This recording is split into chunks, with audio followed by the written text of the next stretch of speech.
Hi and welcome to My Europe Lithuania. Today we have Justinas. He's from Lithuania, and yeah, he will introduce himself later. So I'm gonna go first over a few things. My Europe. So what is it? I think you all know because you already watching and participate here in the meeting. But My Europe is a series of events which takes place on the fourth Wednesday of each month. So next month in February, we're gonna learn about Bulgaria together. And it's an interactive digital series of events that it's guest Discover Europe. Oh, I'm sorry. And we introduce you to young people from various countries to go over their topics of interest, their things they care about, and their countries. It's organized by a large network. You can find the partners we have. It's the RG Aachen, some of the Europe Directs like Essen, Dortmund, and Aachen, and the Karlsruhe Stiftung. And this event is really interactive. So feel free to type in all the questions you have via the Q&A tool.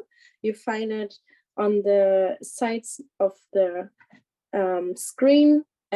Just feel free to ask everything you want to the topic, personal questions, whatever you have, and we're happy to answer. All right, Justinas, I'm gonna go over to you and let you introduce you. Hope we have a wonderful evening together. Thanks, Katharina. Thanks. Hello, everyone. It's a big pleasure to join you and to be here. It's a very nice initiative, and I'm very happy to. And it's a big responsibility to present my country here in this series. So I'll just try to share the screen, and maybe I'll just mention how we can go through. I hope you can see it. Katharina, please note if you can. Cool. No, it's perfect. We can see it. Thanks a lot. So I was actually asked when I was invited to this conversation, I was asked to talk a bit more about what's happening in Lithuania and what is the situation in the context of Russia's aggression towards Ukraine. And so I'll try to a bit more talk about this rather complicated and difficult topic.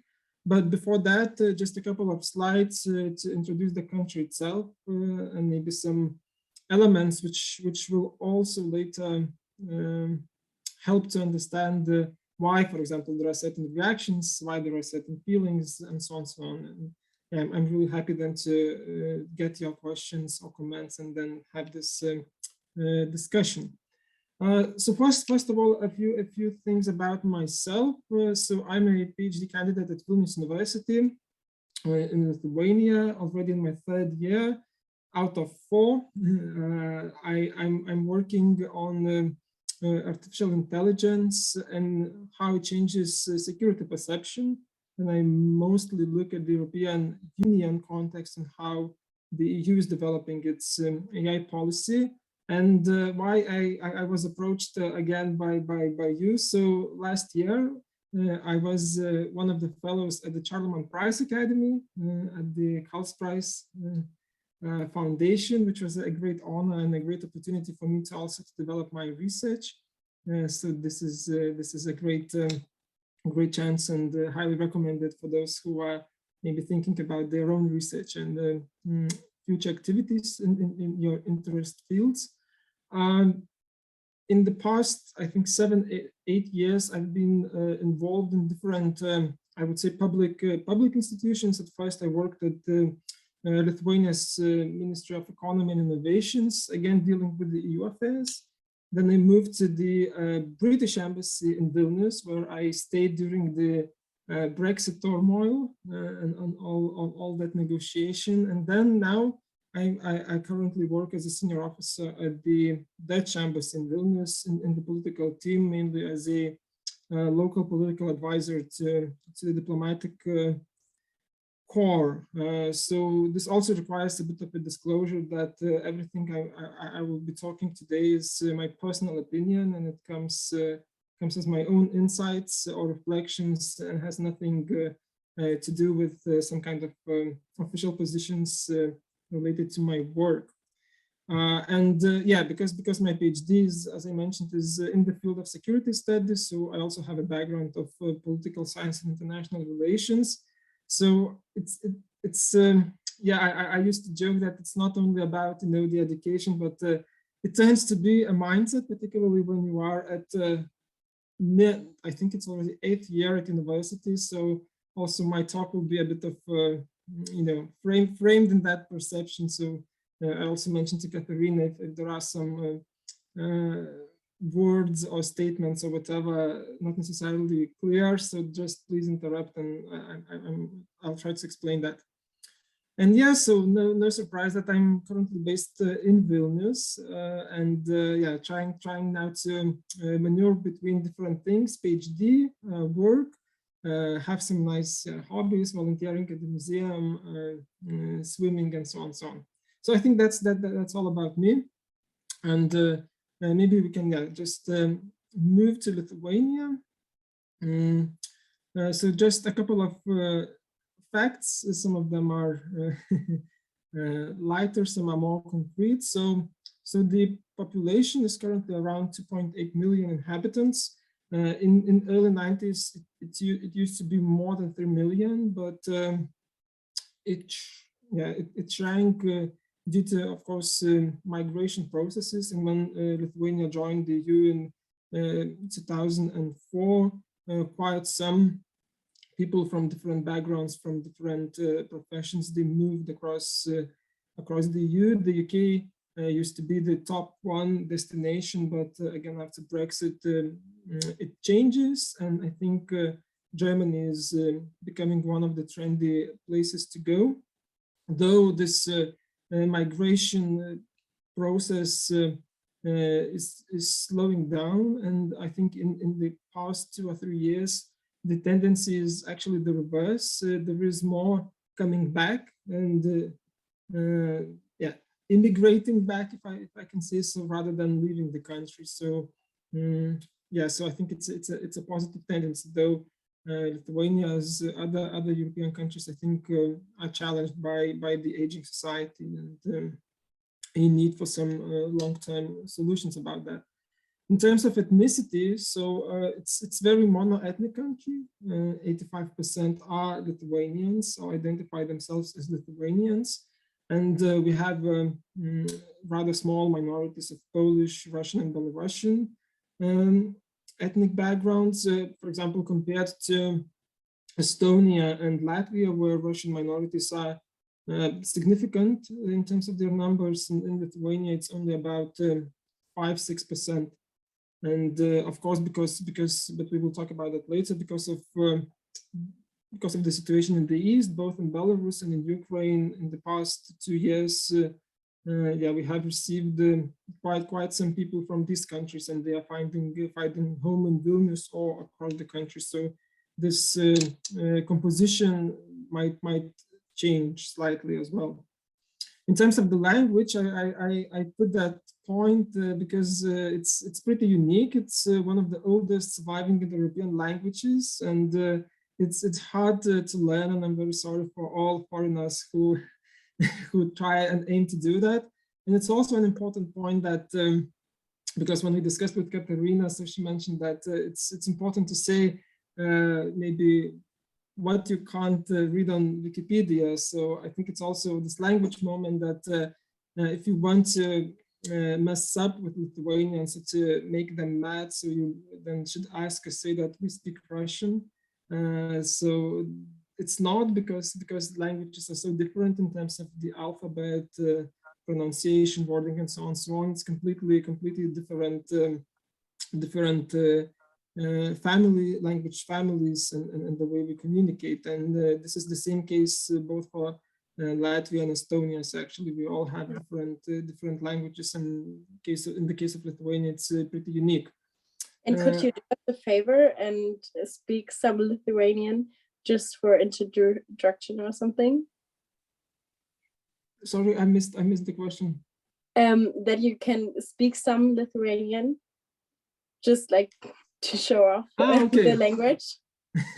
Yeah, so for example, mano vardas Justinas, aš gyvenu Vilniuje, Lietuvoje, studijuoju tarptautinius santykius, domiuosi menu, plaukimu. So yeah, that could be the basic sentences of that. I don't know how do they sound. Yeah, it's cool. So what did you say? So I said my name is Justinas. I'm from Lithuania. I study and these kind of things. That's cool. Yeah, thanks. Thank you. No problem. In terms of a bit of a cultural background, so we are very much a basketball country, and especially compared to other European countries as Germany, the UK, the Netherlands. So we do not have a strong football team. So we really focus on basketball, a bit of American tradition. So I just put this picture on top. You can see in Kaunas, in one of the arenas, the match of Lithuanian team and other team. So it usually, every time they play, it gathers around 15,000, 16,000 people there, dressed in green and white, and they do all kinds of things there. So it's a bit of certain rituals. We joke about that. One of the, yeah. And for example, the picture below that one is from the performance called Sun and Sea. So in 2019, this performance won a Venice Biennale as Lithuanian representation, and it's about the climate change, and it's a opera, usually presented in this kind of very high places, and singers are singing on the artificial beach about the climate change and consumerism. So I just wanted to show you some, the differences. Wow. and different experiences and directions that we are talking about and doing. That's so cool. Yeah, and in terms of the cuisine, so I think it's very much it's not very specific, and especially if you travel in the region like Poland, Ukraine, Belarus, Lithuania, you can actually feel and sense a lot of similarities. And this picture on the bottom, it's this cold beetroot soup, and it's pinky. It's very delicious, and it's a top notch during the summer season. So when the weather starts warming up, because we usually experience all 4 seasons, and winters are rather dark and cold depending on the year. But starting from May, we start making this, we call it shiltibarshchi, the cold beetroot soup. And so every foreigner, of course, who comes is, of course, challenged to try. Usually the first answer is no. But if you have more interactions with Lithuanians, or you have a chance to live here, so most of them are assimilated in a way that they start loving it. I bet you. So that's a bit of the insights.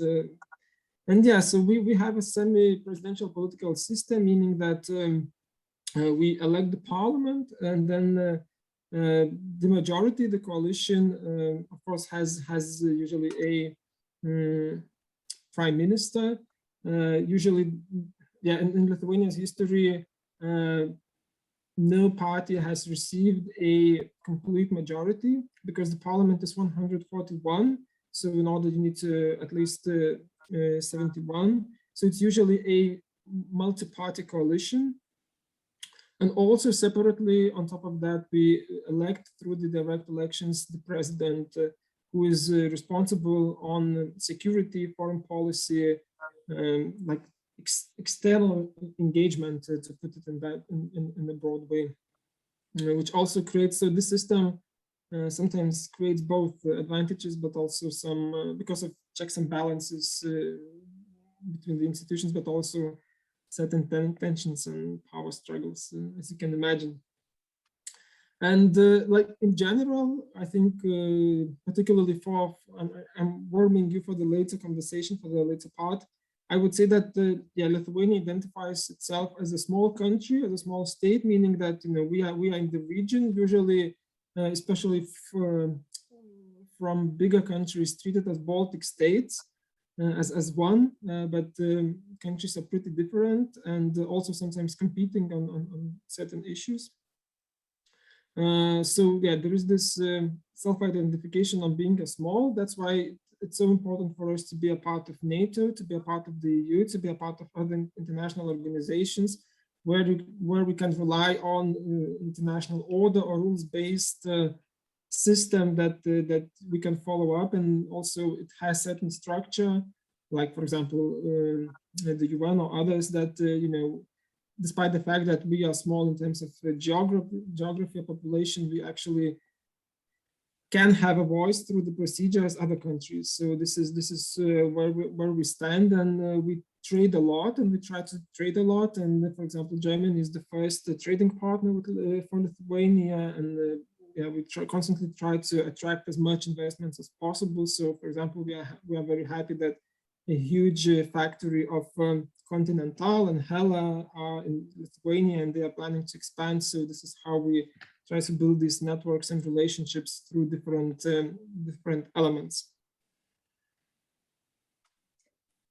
Yeah. So, are there any questions for Lithuania at its basic facts? We actually have one question, Justinas. So I'm going to ask you right now. Well, actually, there are a few, but to start with one, what do you think is the major industry in Lithuania? So, for example, the brands, or yeah, what do you think do you find outside of the region? But yeah, actually your answer. So I think for years, and I think it's still the case that yeah, it's mainly manufacturing, and for example, furniture. We export a lot of furniture to different countries. We, for example, have certain Lithuanian companies who provide certain parts for IKEA, and some of the parts of IKEA furniture is actually made in Lithuania. Also chemicals, it's also very important sector that we trade and export. We are trying now to move towards, I think this is the case for all the countries, we try now to move to this high added value sectors such as fintech, particularly when companies started leaving the UK and London. So a lot of startups, fintechs came to Lithuania or established their branches here. We really try to develop various technologies. We are famous of lasers. Of course, this is quite a niche, and the overall percentage of GDP is not that high, but this is where we also try to do stuff. And for example, last week there was a big, I think it's a big breakthrough because maybe you have heard about our a bit complicated relationship with China, because we supported Taiwan and we allowed Taiwan to open its Taiwanese representation in Lithuania, and we were in negotiations on certain things. So Taiwan made a political decision to share their knowledge on chips, on how to produce chips. And last week they signed contracts with some Lithuanian companies, investing in Lithuanian companies, and also like committing to share certain knowledge of how to do that. So it's so I just want to say that yeah, now the dominant sector is in manufacturing, but there is a huge effort to actually build and develop this high added value sectors related to financial startups, maybe with technologies, with biotechs, and so on. Yeah, that's cool. So can you name some of them, or do you know which brands which are known for Lithuanian? Oh, that's a good question about the brands. Lithuanian nature brands, yeah. I couldn't say which are the biggest ones. Oh yeah, like just some that come in your mind when you think about brands or something. Well, so for example, if you want chocolate, or maybe yeah, you would buy Ruta. It's called Ruta. It comes from interwar period, and its owner was a Jewish person and a Jewish family, and so it's still there. I think it's one of the biggest factories there. We used to, for example, we still, for example, produce fridges, which is called Snøgge, a snowflake, and I think they export quite extensively still to this day. Cool. Yeah, for example, if you want to buy some fertilizers or some chemicals, so it's a Hammer, one of the biggest, I think, companies in this industry. So yeah, so a couple of examples. Yeah, that's cool. Oh yeah, and it was asked, how do you spell the name of the dish, or if you can type the name in the dish that you shown, the beetroot. You mean in Lithuania? Yeah. Well, yeah, for sure. Yeah, the original. Yeah, you can type it in the chat, or if you want to, I can do it. No, I'm typing. It's fine. So I put it with all. Yeah, share with Lithuanian all letters, so you can, nice. See it, how it sounds originally, looks originally. That's cool. All right. And can you pronounce it once again for us? So it's šaltibarščiai. That sounds delicious. Yeah, if you come to Lithuania one day, it's a must, particularly in summer season. That's cool.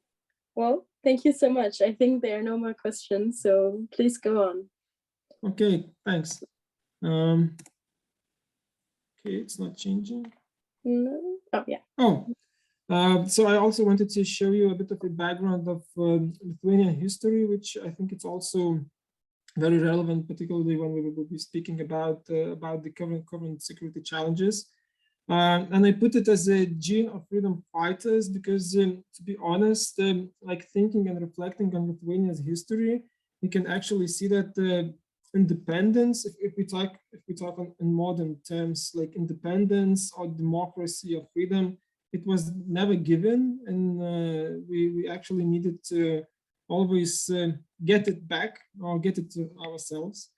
So the first I just put as the golden age, the Grand Duchy of Lithuania, and the golden age was, and you can see in this map the size at the time of Lithuania. So it starts here from the Baltic Sea to the Black Sea. You can see here, and it actually covered the current territory of Belarus, Ukraine, and some other countries. So it's actually, it might be one of the reasons why in our mentality it's so important to support these countries and also to be so close to them and to help in their way.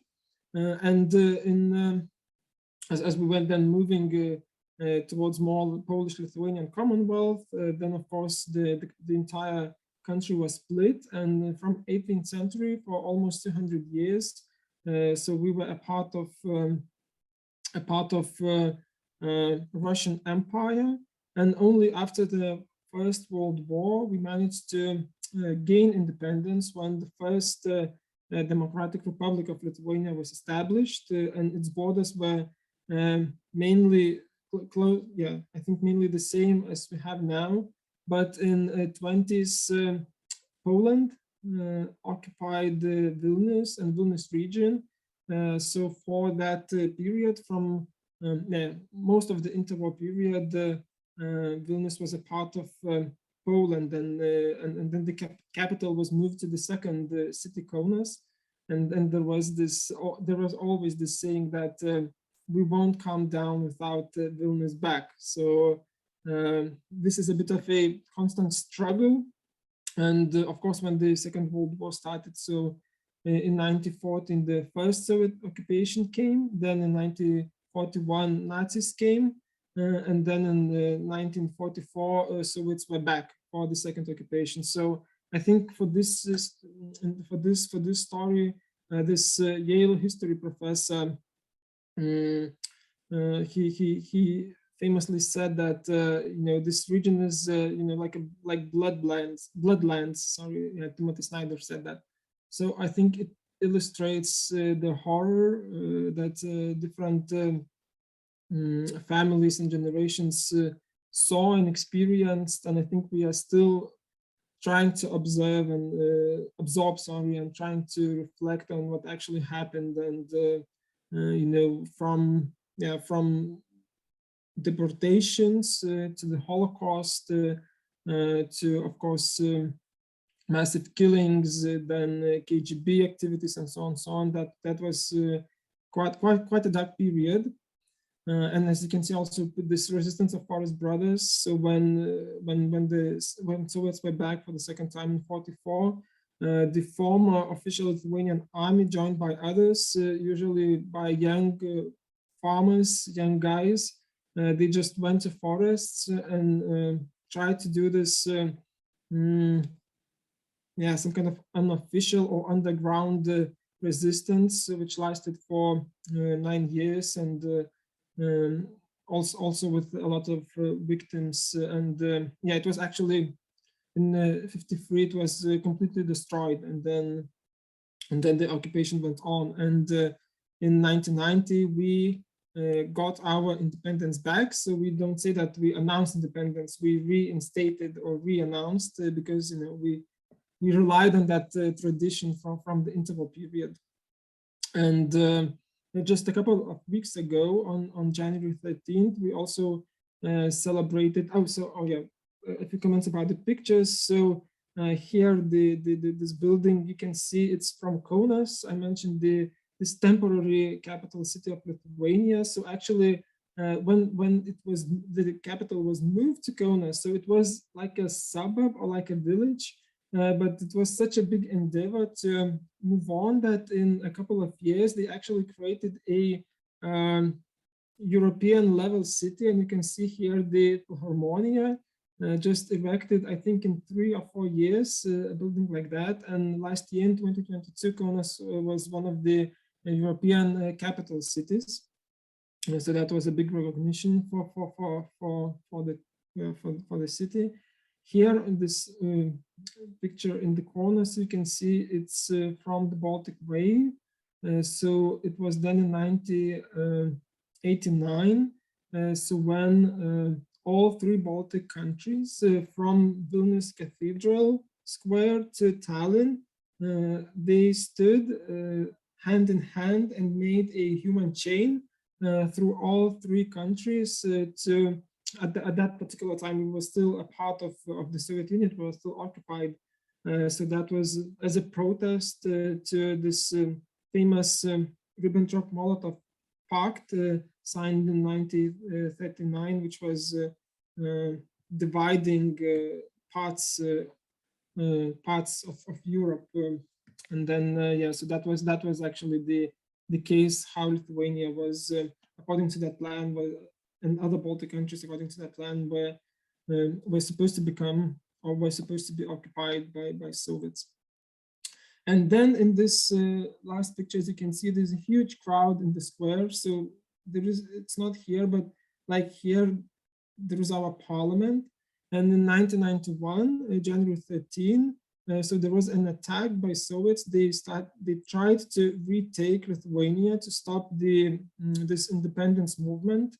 And so they sent tanks to the city. Soldiers took the TV tower and took the national TV and radio station. And they also tried to take the parliament, because the main authority at that time was at the parliament. But when they saw the crowd, so they thought that, I read somewhere that it was even a comment that they decided not to go to the parliament because it would have been too much bloody meat. This is how they told that, and this is how such a huge crowd managed to resist in a very peaceful way. 14 people died. Those who tried to, of course, push push the tanks back. So I just want to show you a short video. It's a short report from that period, covered by the Americans of what was happening that night. So you can just sense a little bit the atmosphere and yeah, how it felt. I hope that both sound and video will work. In a few moments. But first, a surprise move by the Kremlin has brought condemnations from leaders around the world, and that could seriously jeopardize East-West relations. In a move reminiscent of past Soviet leadership, Moscow today launched a military crackdown in the Baltic Republic of Lithuania in an attempt to stop the drive for independence there. We have two reports, beginning with ABC's Jim Laurie. The deadly crackdown brought forth images of Beijing's Tiananmen or Prague 68 in its swiftness and disregard for civilian lives. Tank-led paratroopers struck at both the capital's transmission tower and broadcast center. Tanks crushed cars like flimsy toys. We saw one driver dead, trapped inside. Soldiers used nightsticks, smoke bombs, and at last, live ammunition. Several thousand unarmed Lithuanians had camped out at the installations in the belief that Moscow would not take the political risk of killing or wounding unarmed civilians. They were wrong. At its end, at least 13 lie dead, hundreds wounded. With daybreak Sunday, attention shifted to the Parliament building. Thousands of people gathered, many in shock and disbelief. Inside, the democratically elected government of President Landsbergis tried to carry on. Landsbergis called on the world to pay attention. At midday, a delegation from Moscow arrived. It was this delegation, encouraged by Gorbachev, that gave Lithuanians here a false sense of security and hoped the Kremlin would not force them to abandon their independence struggle. But it seemed clear the time for delegations had passed. Moscow seemed prepared to put into place an army-backed so-called Committee for National Salvation as a new government. The effective ruler of this capital now is an Army Major General. He's ordered a curfew and set down martial law regulations. Regulations many here say they are determined to defy. All day into night, men erected elaborate barricades to protect the parliament. The people who remain outside expected an all-out attack at any time. Tonight, though, it appears talks have begun between the military and the Landsbergis government, a last hope to avert a bloody final confrontation. Jim Laurie, ABC News, Vilnius, Lithuania. So yeah. So that's I think a short illustration. Oh, my screen is a short illustration of you know, how that looked. If you see people simply protested in their bare arms, without any guns, without any kind of yeah, weaponry. It was all about the crowd, the spirit, the resistance that helped them. Of course, as it was mentioned, people died and lots were wounded. So that, I think, you know, and that sentiment really remains. And yeah, we had a huge commemoration 2 weeks ago, and of course this year it was very much.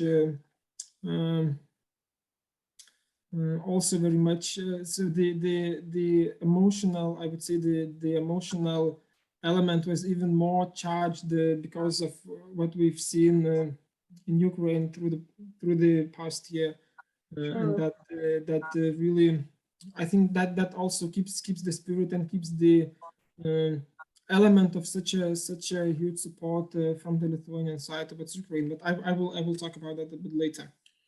So do you actually know people who were in the crowd, or are they like people who talk about, yeah, that day or, yeah, that period of time kind of thing? Is it like a thing still in school or something?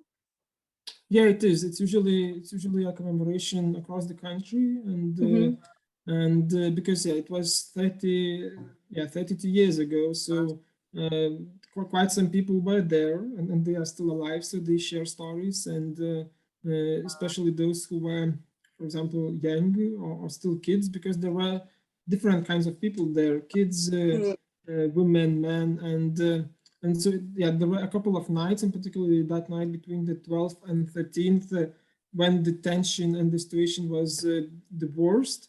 But it was coming up. So people have been gathering and already protesting for a week or more. And quite some of them left after that night because, they were not sure how this will end, and they were not sure that Soviets will not come back. Because the Soviet army left the country only in 1994. So even we regained independence in 1990, then this huge tragedy happened in 1991. Still, the military remained, and we managed to get rid of it only when the Soviet Union collapsed.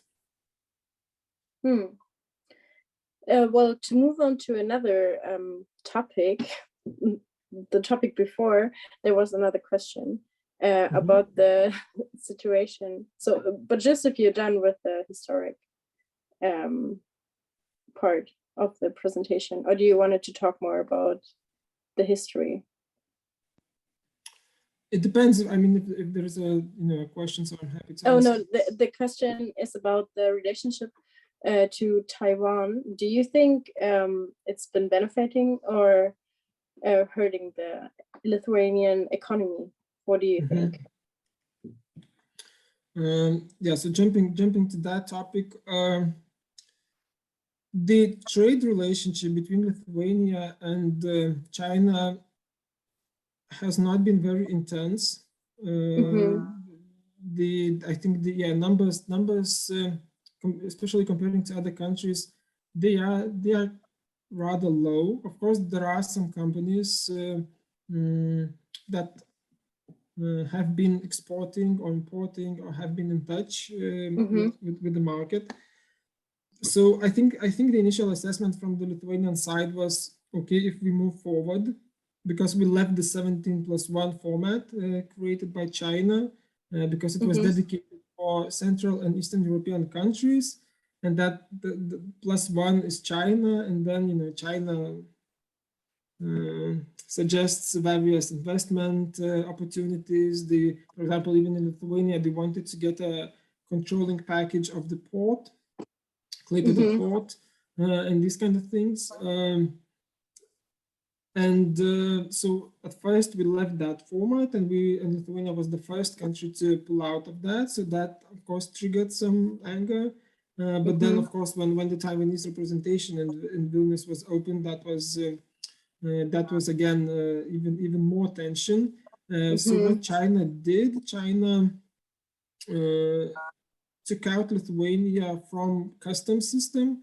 It means that companies from Lithuania could not bring their goods through that custom because it was in the system. They also expelled the Lithuanian ambassador and quite some diplomats. So they took their diplomatic immunity. So the majority of them left country because of increased insecurity.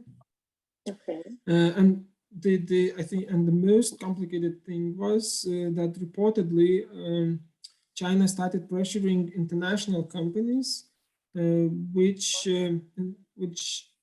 had or still have some elements produced in Lithuania in their supply chain. So, of course, it was not official, but there were some reports on the media that it was even the case with some German companies like Continental. But somehow we stayed on the course, and I think our partners also stayed on that course. With the support of the EU, we made the case at the WTO, World Trade Organization. The EU, as such, made that case, supporting Lithuania because that was interruption into the single market. And now, of course, we see all these investments coming from Taiwan and this intensifying cooperation. And of course, the situation, I think it's not that easy. It's not that easy to solve. But I think the damage is not that big. I mean, yes, some countries they are importing less because of those created restrictions or created barriers, but they also have found new markets in the region. For example, Indonesia, Japan, Australia, South Korea. So that was again a bit of a proof of resistance and resilience. Yeah, more resilience probably, because we somehow managed to find our ways. But yeah, but the story was pretty complicated, and even though it's calmer, but you never know what might come next. Well, thanks for this detailed answer. Speaking of this, I think we have to speed up a little bit because we already have been talking 40 minutes, and we're so excited for your topic. Yeah. And don't want to miss out on the questions at the end. Okay, cool. So just still a couple of things, because I mentioned that we are seen as Baltic country, but we are still maneuvering between different identities. Either we are Baltic, either we are Central in terms of our relationship with Poland. Either it's more Nordic country, and so the majority of the population identifies as Catholic. So especially compared to Latvia, Estonia, which are more Protestant, and we joke that we are a bit Italians of Baltics, of our Catholic mentality. And in general, if you ask me about the character of the people, so I would say that it's an interesting combination of both hospitality, because we are quite open doors, and we really if people are nice, so we are really nice, and we try to give and do everything we can. But at the same time, we are rather close in terms of you need to break into, in a way. It's a bit of this Nordic mentality that.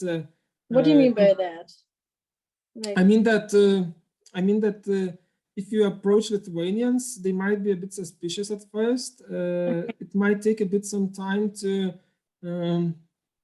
make friends, but it's not because of some kind of, I don't know, being arrogant. It's more about maybe just being careful, sometimes being shy or modest, so that you need to some kind of develop a relationship that people can feel secure, maybe to open the doors. And that could be a good thing, though. So it's I think it's a mix of both, and this constant strive to come back to the West and be a part of the Western Europe. So I think we really try to make big steps, sometimes successfully, sometimes there's always a struggle, but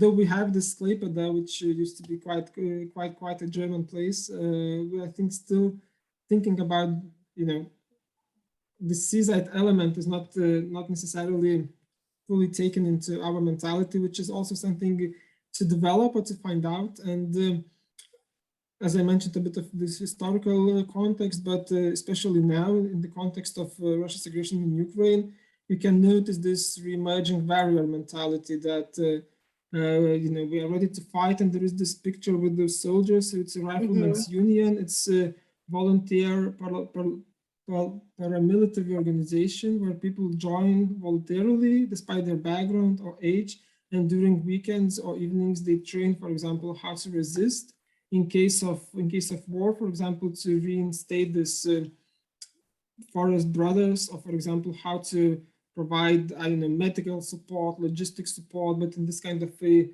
paramilitary organized way.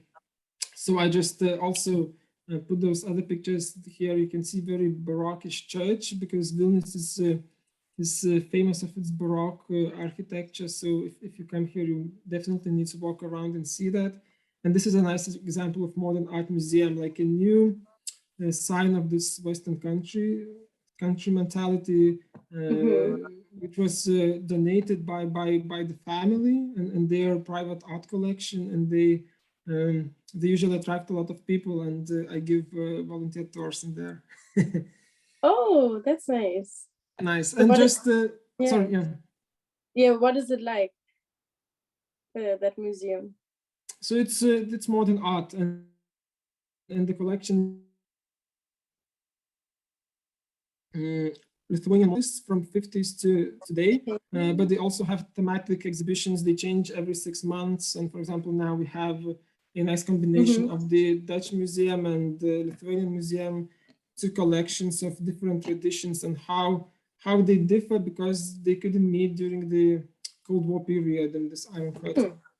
That's cool. And the last thing about Lithuania, so I couldn't resist putting the slide because Vilnius is celebrating 700 years today, so it's the birthday. I mean, of course, it's not exactly the truth, because it's the first time when Vilnius was officially mentioned in the official letters, because the Duke at that time, he sent letters to, for example, Saxonia or other places, inviting merchants or other representatives, priests, for example, also to come to Lithuania, to come to Vilnius, establish their lives here, and then so this is where we celebrate as the birthday. So it's quite the program for this week. And yeah, so Vilnius remains the main city here, approximately 700,000 inhabitants. There are several universities, there are all governmental institutions here, main business companies, particularly those who focus on fintech services, and so on and so on. I think where we are emerging, and what's the tendency, that we are becoming this capital of pro-democratic opposition. Because, for example, Svetlana Tsikhanouskaya with her staff is here. She's like, we consider her as a democratic leader of Belarus in exile, and quite some also Belarusian companies and oppositionists relocated to Lithuania because of the processes there. Jerusalem of the North, Vilnius used to have a huge Jewish population, and we still have this network of Litvaks who originated from Vilnius, and for example still live and create in the US, in Australia, in Israel, and also it was announced just this morning, so I'm very happy to share that congratulating Vilnius for this occasion. President Zelensky awarded Vilnius as a rescue city, because we also host a number of war refugees here as well. So that would be a part on Lithuania.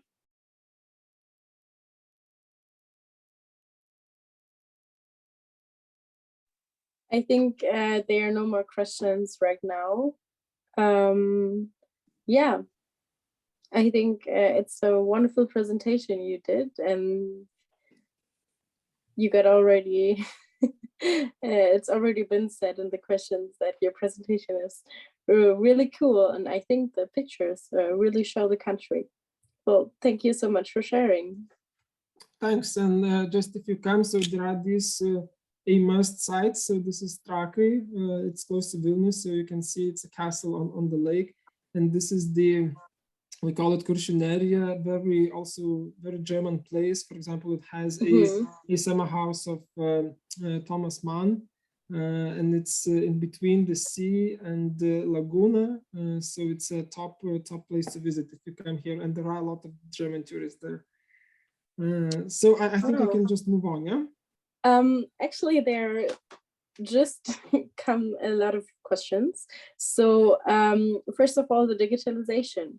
Do you think Lithuania is really digitalized or not? Because what you hear from Baltic states, it's, well, actually, that's my perspective as well, that there's like everything better, and then there's like a lot of digitalization in day to day.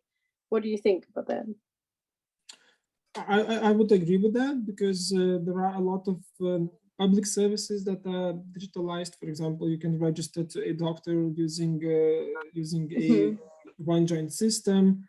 All university stuff is digitalized. You can, you download your curricula, your reading, your marks, everything is there in one system, so you can navigate through that.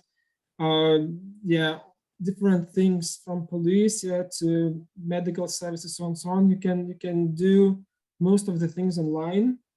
It's going more and more in that direction. You can get a Wi-Fi almost everywhere. The internet connection is covering almost the entire country, and it's I think because sometimes I was complaining about certain things, but when I travel, I realize how good and fast and accessible it is. So of course there's always a room for improvement, and there are those, I think, difficult questions about e-voting, but cyber security and so on. But they are just a bit of a different matter. But if you talk about this day-to-day life, so I think you can really do a lot of things simply online. That's cool. Yeah, so the next question is about the sort of independence for some religions. Do you think there are some regions which are still pro-Soviet? And yeah, do you think they are, and how are they like back then and now? Do you understand the question? Yeah, it's a very I understand. It's a very difficult question. I don't know how to manage the time and answer it. Okay, we'll just keep it short, or yeah.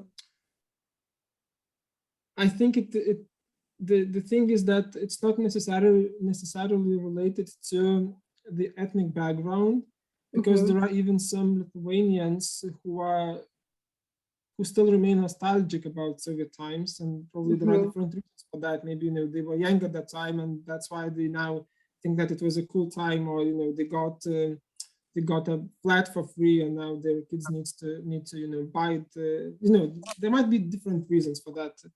And yeah, there are some who still consume Russian media, and I think it might be the case of Russian propaganda that makes them maybe more, I wouldn't say pro-Russian, but maybe questioning the quite bold position of Lithuania. But I would say that the still numbers are pretty low compared to what we see generally. Well, thanks for answering. Well, then we're so excited to hear about what the situation, is in Lithuania, or how do you guys think about it? Yeah, so I'll try to be as brief as possible. But we still have some time, yeah? Sure. Well, cool. not too much, but I think if everybody wants to know, so yeah, we'll take the time. Cool. So let's start. I won't go to every point, but just a general overview of the situation. So when the war broke out on February 24, so I think it's the same as for everybody. It was a huge shock, but from the government's position, or from the elite's position, it was a reminder that the war has started already in 2014, and it continues, and it's just a new scale of that. And of course, that was shocking and surprising. But yeah, we've already seen what Russia has been doing in Ukraine and Georgia and Moldova and so on. And Lithuania, the official line is that it's not some kind of a Russia versus Ukraine, but that Russia's attack against Western countries, Western Europe, and Western way of living. And the thing is that actually, though the war is in Ukraine, but around 78% of Lithuanians say that they have felt and feel the existential anxiety about our security and about our country. It was especially noticeable in the beginning because people were not sure that it won't come to us, and they were preparing, they were stocking food, they were stocking water, they were taking some money out of ATMs, they were buying those rescue bags and making those rescue bags of various stuff. They were talking with families, I don't know where to meet or how to escape and so on and so on. I mean, there was a part of the conversation for some time. And I think this fear or anxiety, it changed a little bit when Kremlin didn't succeed taking Kiev, and when they a bit moved to the east. So I think that was a bit of a relief that okay, they are not succeeding in what they are aiming, but but this uncertainty is it's still there, and I think it still continues to be a part of everyday life.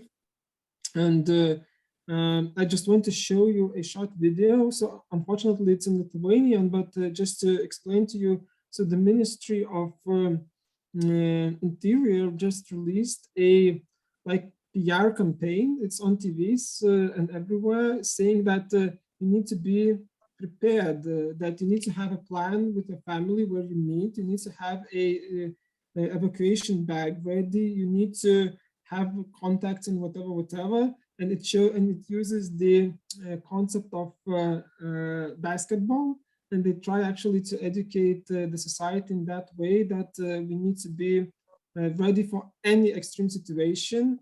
But of course, you can have in mind, you can understand which one is in mind. So I'll just try to share that. Oh, it's not that video. Maybe you can talk a little bit over the video, like if there's something. So just 1 minute. Yeah. So you can just...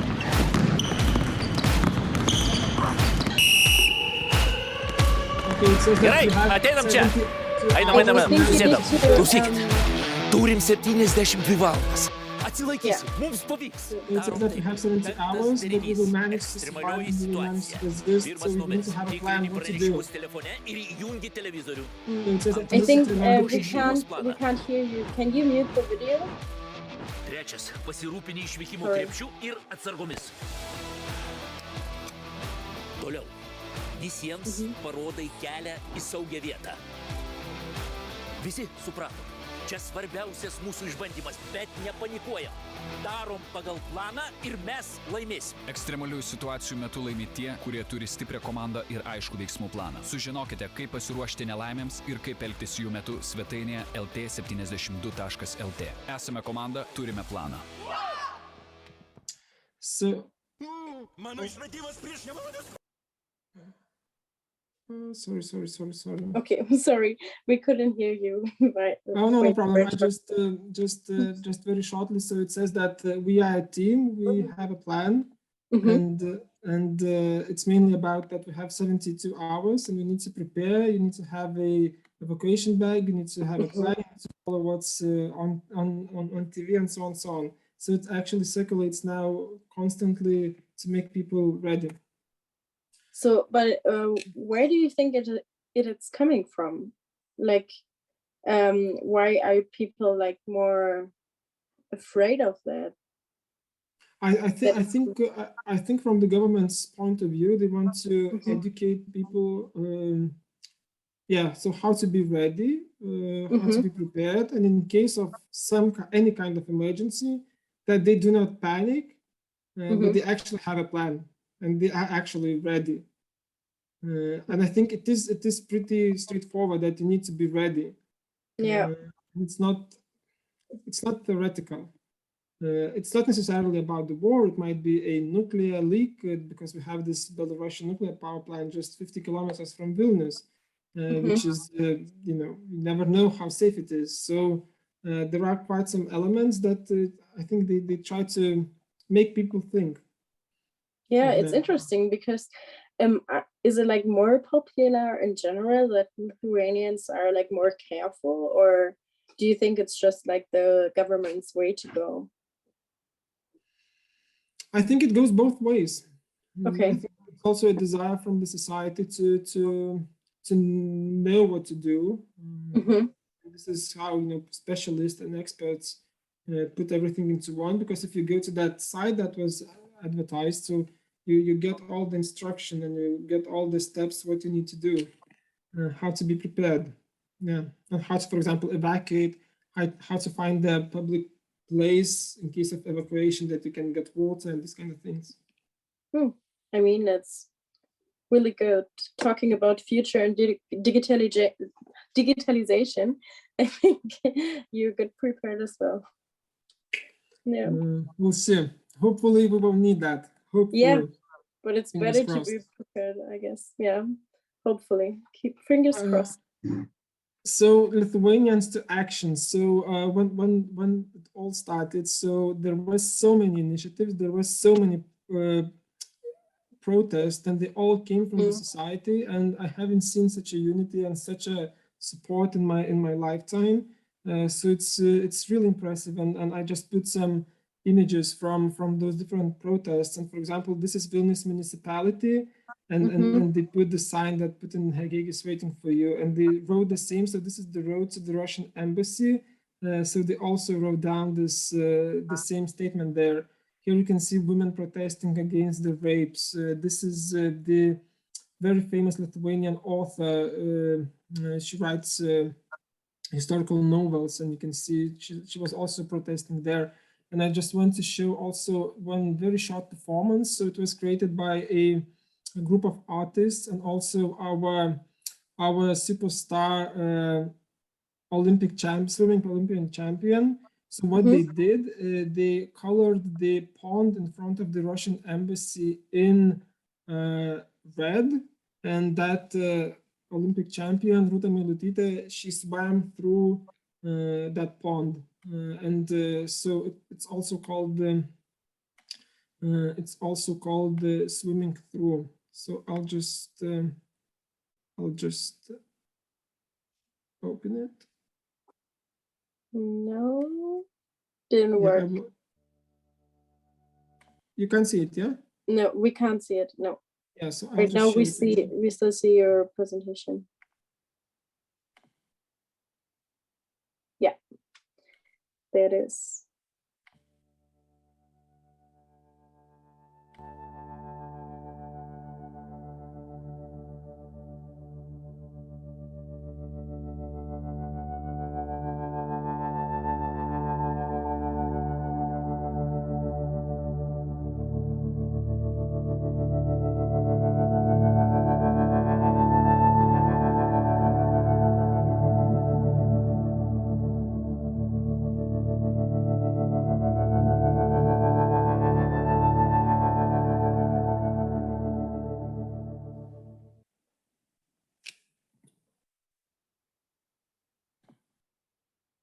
So this performance, if I recall correctly. Viešųjų ryšių ar vystymosi plano? Okay, my videos. Sorry. No, it's fine. So I think it came. Yeah, no words needed, I guess. So yeah.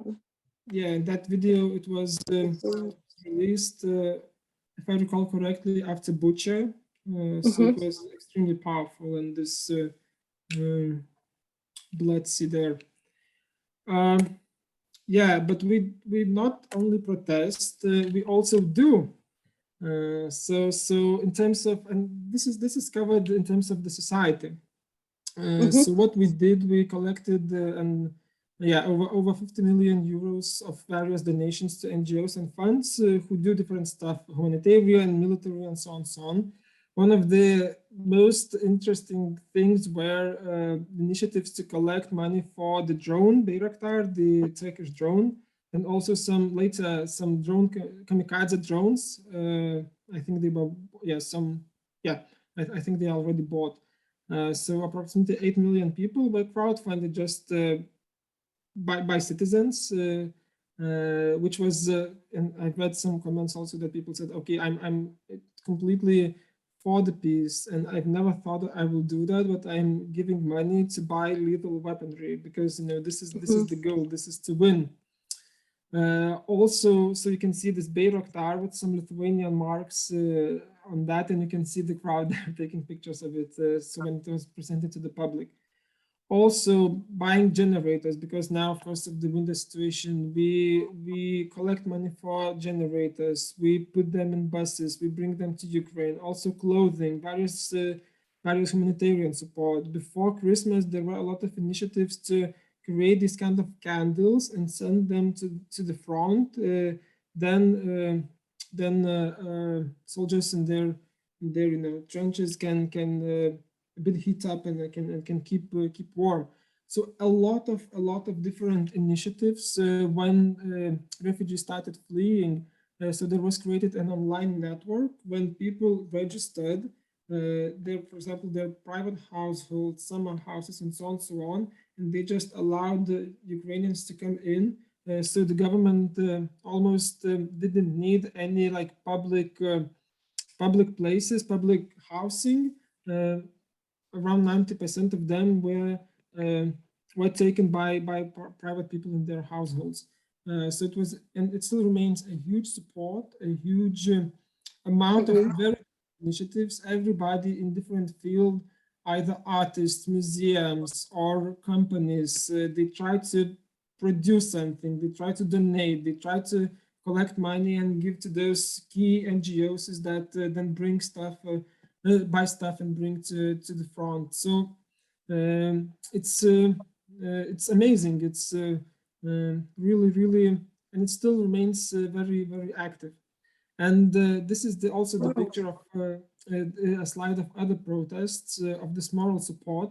So I collected those pictures from different protests in front of the German embassy. So you can see this is the German embassy. This is also a bit of a protest after Bucha, calling for more weaponry. And this is the latest protest last week after Rammstein meeting. That at that time there was no agreement on tanks, so a bunch of people gathered there to protest and again to call for more weapons. So yeah, just an example how the society is emotional in a way, but also very supportive and very triggered. And you know, there is this element that we as Baltics or as Lithuanians, we have been saying that this will happen, and you know, it's bad, but we were, you know, it's bad situation, but we were right. So you know, we want to. We want to get more, and we want to get more support. We want more action, be more maybe, yeah, difficult, yeah, sometimes difficult, but still decisions to be made. Yeah.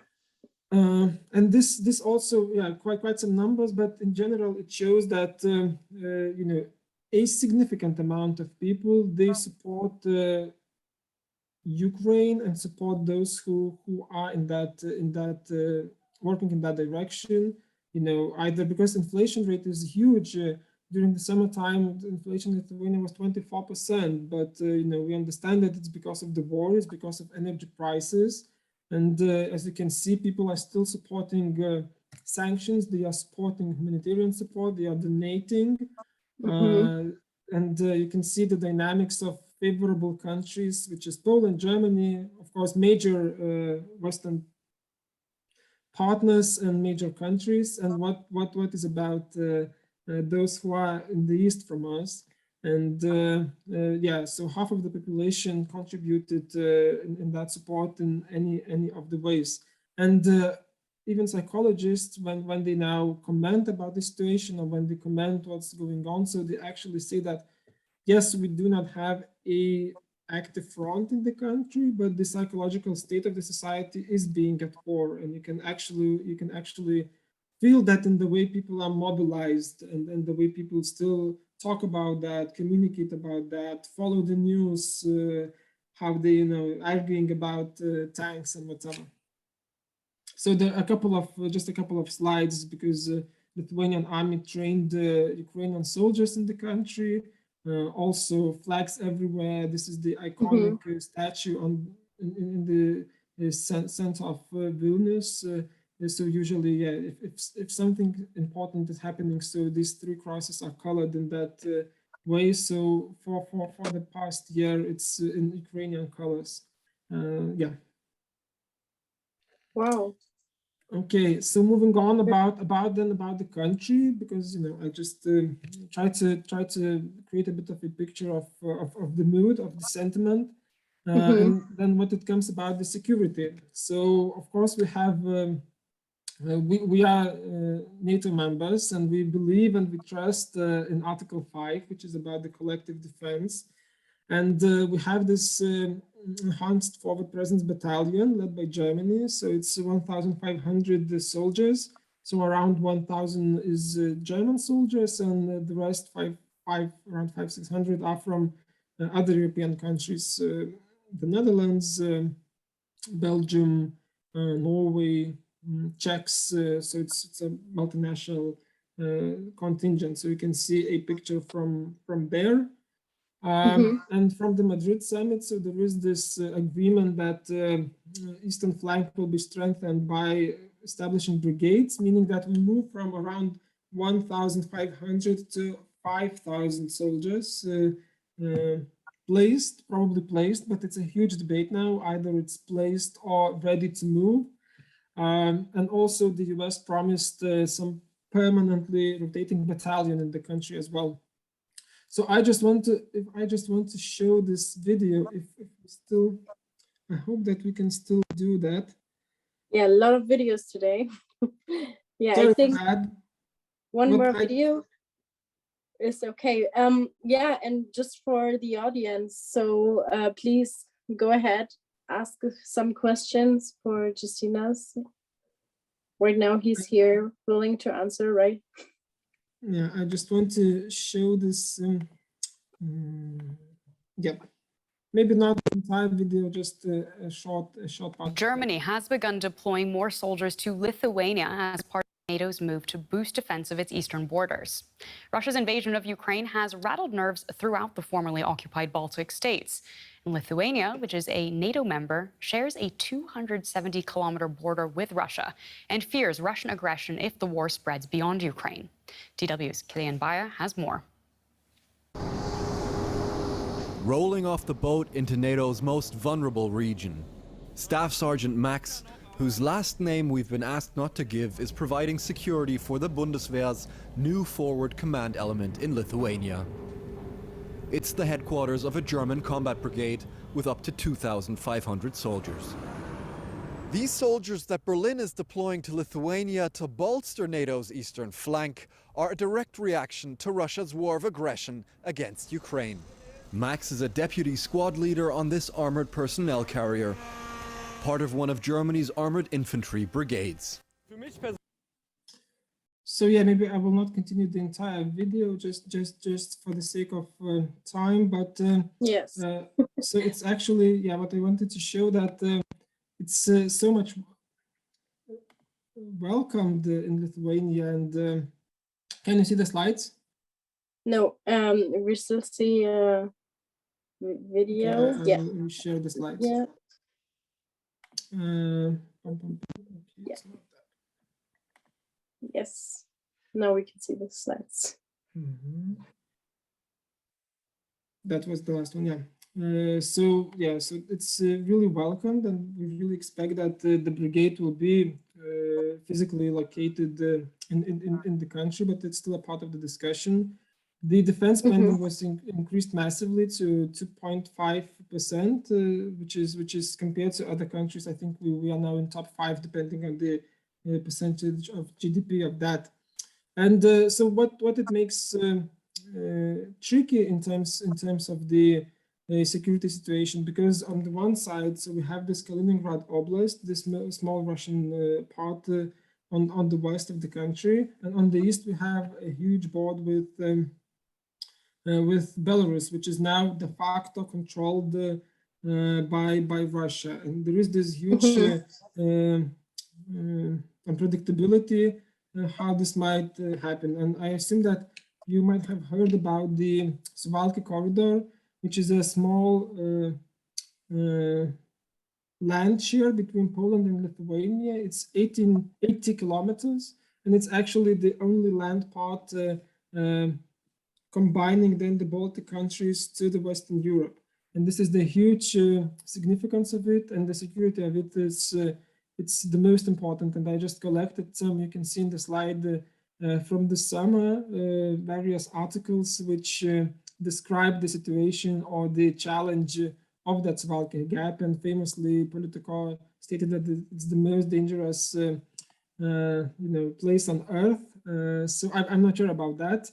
But I mean, it also creates some tension. So that's why it's so important for us to get Finland and Sweden as NATO members, because then we have northern road or northern way of NATO that can, for example, come in terms of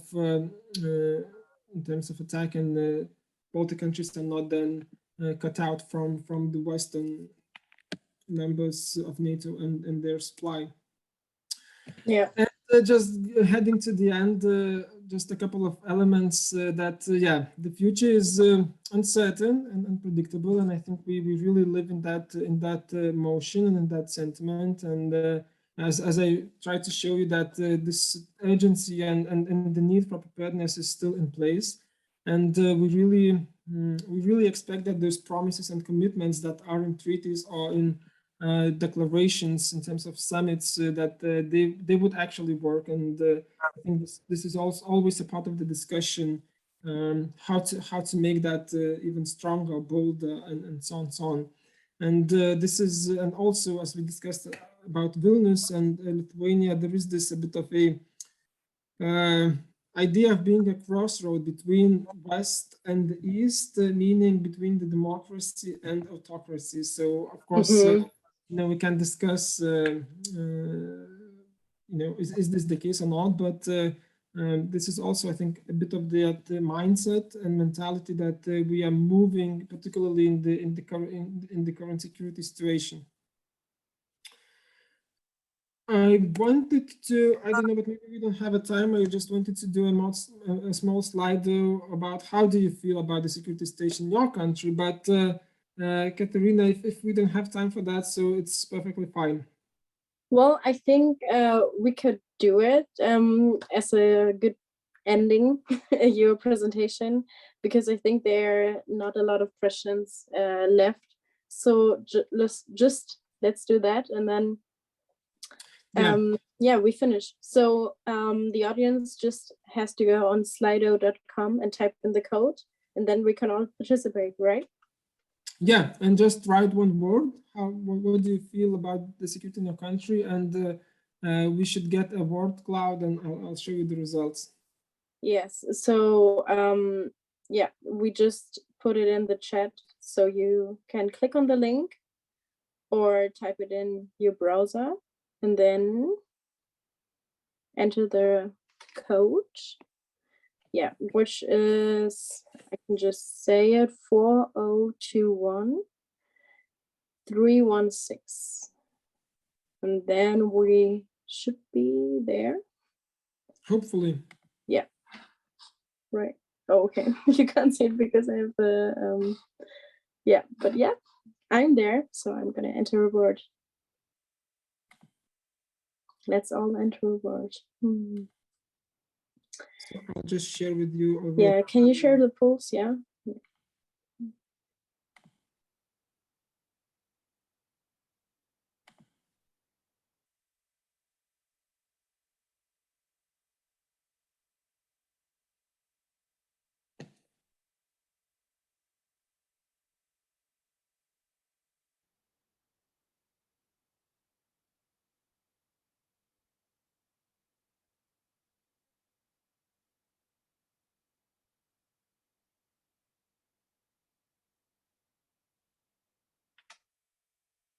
So yeah, so we have NATO relatively safe, yeah, tense, like the Lithuanians, police aggression, Yeah. Cool. So maybe we're just gonna wait 1 more minute. Maybe they're still thinking about a word. And there's one question.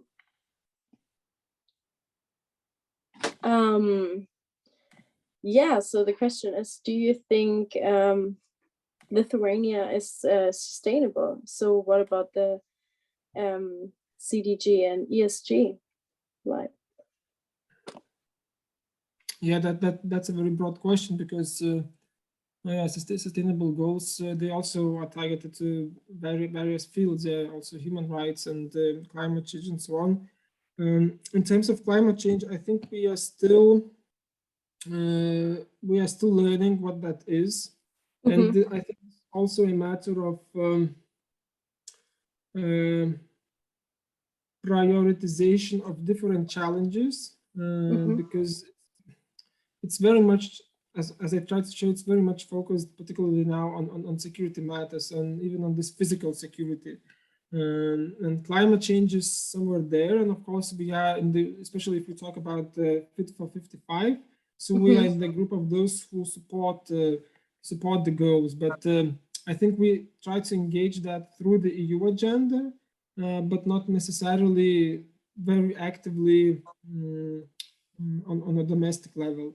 That would be my perception. well, thank you. Well, if there are no more questions, we will really thank you for this presentation.